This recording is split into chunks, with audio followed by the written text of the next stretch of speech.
Hello everyone, and welcome again to one of my videos here for Gen 127. This is your instructor Scott Hinkle once again. And what I wanted to do in this video today is talk about the topic of communication.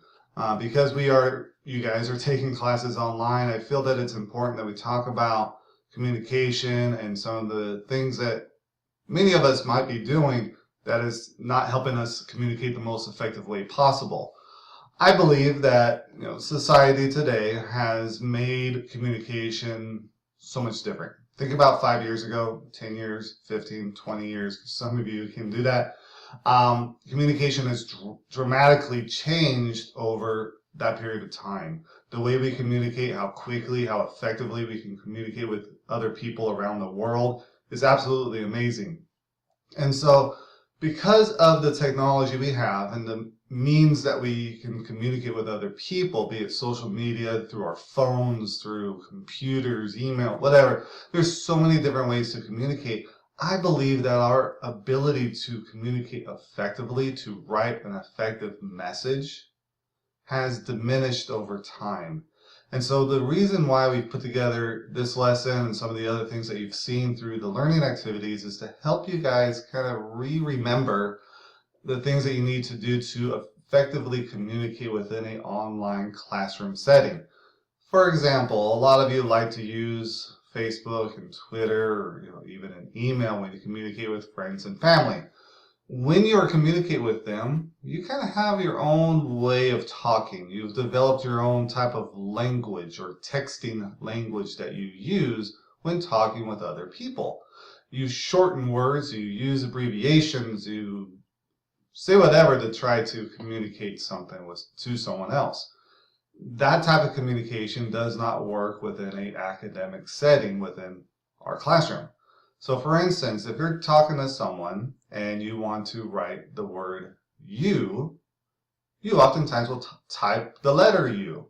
It's quicker, it's faster. We want to get that message on its way, so that's why we type that way. Also, we don't typically will use punctuation, capitalization, proper grammar when we are texting or Facebook or Twitter with other people. Maybe in email we are, but sometimes we're not. So our ability to communicate effectively, to write an effective letter or message has dramatically changed over time. So now that you're coming back to school, you kind of have to change the way that you think and the way that you type, because all of your communication here in the classroom is online. It's going to be written. It's not going to be said.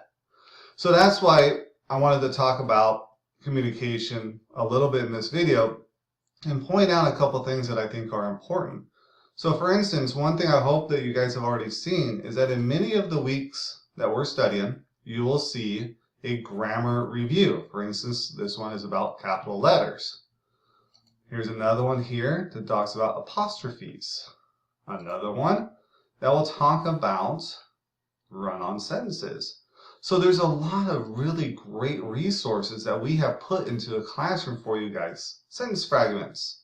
So I hope that as you go through your learning activities, that you have taken the time to read and do those grammar reviews, because you've gotten out of practice. If we're not regularly practicing our writing skills, they'll go away. So we've incorporated into the lessons these grammar reviews to help you guys remember, once again, the things you learned back when you were in grammar school, and elementary school, and through high school. So hopefully you take some time to do those, because it's really important in this academic setting within the classroom that you start now using proper grammar, proper spelling, capitalization, because I see it all the time that because we live in the communication world of using our cell phones, we're texting, we're emailing, Facebook, whatever it is, we want to send out a message so quickly that we just type it and we don't think about spelling or grammar. We just send it on its way.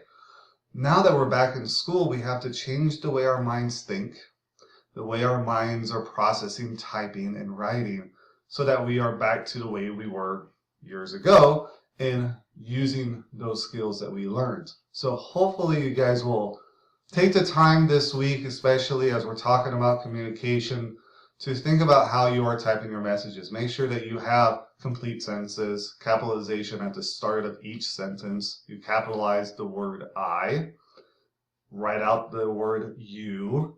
I see it all the time that people don't do that. Students don't do it a lot. So hopefully you'll take the time and write out your message. The last thing I want to talk about is that when you are doing your participation, there is an option for spell check. Use it. Use the spell check that is installed within the system as you submit your participation post. Make sure you do that so that your participation has good spelling and it'll catch some grammar things.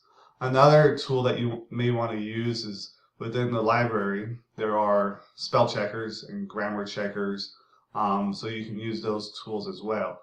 Another suggestion, and I have students that do this as well, is that they may type out their message in a Microsoft Word document and use the spell and grammar check tools that are available there. So there's a lot of different ways and tools available for you to check your work before you send it.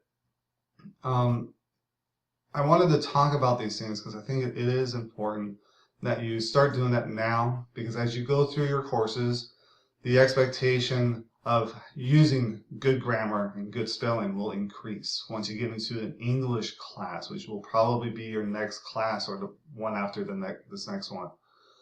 They'll have the expectation that you are using good writing skills as you are writing your papers and doing your participation. So it's really critical that now in this class we start using those skills. So again, hopefully you have learned something, and I've pointed out a few things that are going to help you as you are writing your participation and your assignments. If you ever have questions for me, please do not hesitate to send me a quick private message, or you can send me an email and I'll be able to help you out. Great talking to you again, and I'll see you in the next video.